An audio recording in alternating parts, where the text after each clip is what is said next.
오늘 소개할 내용은 모빌리티의 진화를 단순한 기술 변화가 아니라 에너지 체계의 전환, 기술 패러다임의 이동, 그리고 환경 정책적 압력이 어떻게 상호작용하며 산업 전체를 변화시키는지에 대한 거시적 분석입니다.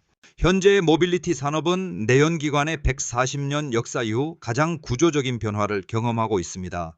전기, 수소, 하이브리드, 자율주행 등 다양한 기술이 동시에 부상하고 있으며 이는 단순한 제품 변화가 아니라 문명적 전환에 가깝습니다. 따라서 오늘은 에너지 전환의 역사적 흐름, 내연기관 기술의 진화, 환경 규제가 기술을 어떻게 견인했는가, 전동화 시대의 엔진의 역할 변화, 내연기관의 유산과 미래의 기회, 이 5가지 축을 중심으로 내용을 살펴보겠습니다. 그럼 첫 번째 주제로 들어가겠습니다. 모빌리티의 에너지 전환 5단계, 모빌리티의 역사는 곧 에너지 시스템의 역사입니다. 이 흐름을 이해하는 것은 현재의 전동화 논의를 해석하는 데 필수적입니다. 첫 번째는 근육력 기반 체계입니다. 인력 충력에 의존한 이동 방식으로 속도, 거리, 적재량 모두 에너지 밀도의 한계에 의해 제약되었습니다. 두 번째는 석탄 기반 증기기관 체계입니다. 증기기관차와 증기선의 등장은 산업혁명, 도시와 철도망 확장 등 사회구조 전반을 변화시켰습니다. 비록 효율은 5%에서 10% 수준이었지만 기계적 에너지가 인간 노동을 대체한 최초의 시기였습니다. 세 번째는 석유 기반 내연기관 체계입니다. 가솔린 디젤 엔진의 상용화와 포드 모델 T의 대량 생산은 이동의 민주화를 가능하게 했습니다. 열 효율은 20%에서 40%로 향상되며 20세기 문명의 핵심 기반이 되었습니다. 네 번째는 전기 기반 모터 체계입니다. BEV, HEV, PHEV, EREV 등 다양한 전동화 기술이 등장했고 배터리 가격은 10년간 약 90% 내려갔습니다. 모터 효율은 80%에서 90%로 내연기관 대비 3배에서 4배 높은 수준입니다. 마지막은 수소 기반 연료전지 체계입니다. FCEV, 그린 수소, 장거리 중대형 운송 등 탄소 중립을 위한 핵심 기술군으로 부상하고 있습니다. 이제 이러한 에너지 전환의 흐름을 바탕으로 내연기관 기술이 어떻게 고도화되어 왔는지 살펴보겠습니다. 내연기관 기술 진화, 가솔린 엔진과 디젤 엔진 내연기관은 단순한 기계가 아니라 140년 동안 지속적으로 정밀화된 고도기술 시스템입니다. 먼저 가솔린 엔진입니다. 기화기 기반의 단순 혼합 방식에서 출발하여 EFI, MPI, GDI로 발전하면서 연료 분사 시점량 압력을 정밀하게 제어할 수 있게 되었습니다. 터보차저와 다운사이징 기술이 결합되며 열 효율은 20%에서 40% 수준까지 향상되었습니다. GDI의 미세먼지 문제는 GPF 도입으로 보완되었습니다. 반면 디젤 엔진은 더욱 급진적인 진화를 경험했습니다. 기계식 분사에서 커먼 레일 시스템으로 전환되며 분사 압력은 1350발에서 2700발까지 상승했습니다. 예비 분사, 주분사, 후분사, 제어를 통해 연소 효율과 배출가스를 동시에 개선했습니다. DPF는 PM을 90% 이상 저감하고 SCR은 NOx를 90% 이상 저감하는 역할을 수행합니다.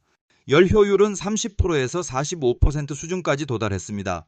이제 이러한 기술적 진화가 왜 가능했는지 그 배경에 있는 환경 규제의 압력을 살펴보겠습니다.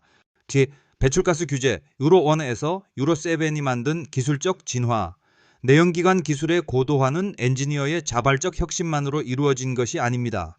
그 배경에는 환경 규제의 지속적 강화가 존재합니다. 1992년 유로 5에서 촉매 의무화와 COHC, NOx 규제가 시작되었습니다. 1996년 유로 2에서는 규제 강도가 30%에서 50% 강화되고 PM 규제가 도입되었습니다. 2000년과 2005년에서 유로 3, 3에서 유로 4에서는 NOx과 PM 기준이 대폭 강화되며 디젤 엔진은 DPF 도입이 사실상 필수화되었습니다. 유로 5에서는 PM 질량뿐 아니라 PN 파티클 넘버의 입자수 규제가 도입되었으며 배출가스의 양뿐 아니라 개수까지 관리 대상이 되었습니다. 유로 6에서는 실도로 시험인 RDE가 도입되어 시험실에서만 깨끗한 차량은 더 이상 통과할 수 없게 되었습니다. 유로 7에서는 NOx 기준이 추가로 강화되었고 브레이크 타이어에서 발생하는 비배출 미세먼지까지 규제 대상이 되었습니다. 결과적으로 35년 동안 COHC, NOx, PM은 90%에서 95% 감소했습니다. 이제 이러한 규제 환경 속에서 엔진의 역할이 어떻게 변화하고 있는지 살펴보겠습니다. HEV, PHEV, EREV, 유로 엔진의 역할 변화, 전동화 기술의 확산은 엔진의 기능적 위치를 근본적으로 재정의하고 있습니다. HEV는 엔진과 모터가 병렬적으로 작동하는 구조로 회생제동을 통해 에너지를 회수하며 연비를 30%에서 50% 개선합니다. PHEV는 외부 충전 기능을 갖추어 도심에서는 전기차처럼 장거리에서는 엔진이 보조하는 구조입니다. EREV는 모터가 100% 구동을 담당하고 엔진은 발정이 역할만 수행합니다. 즉 엔진이 구동원에서 발정이로 기능이 전환된 형태입니다. 이 세 가지 기술은 전기 중심 구조로의 이행 과정에서 엔진의 위상이 어떻게 변화하는지를 보여줍니다. 이제 이러한 변화의 흐름 속에서 내연기관의 유산과 미래의 기회를 함께 살펴보겠습니다. 이 내연기관의 유산과 전동화의 미래 내연기관은 지난 140년 동안 인류 이동의 핵심 기술이었습니다. 고효율, 고신노예성, 대량 생산이라는 특성은 현대 산업과 도시 구조의 기반이 되었습니다.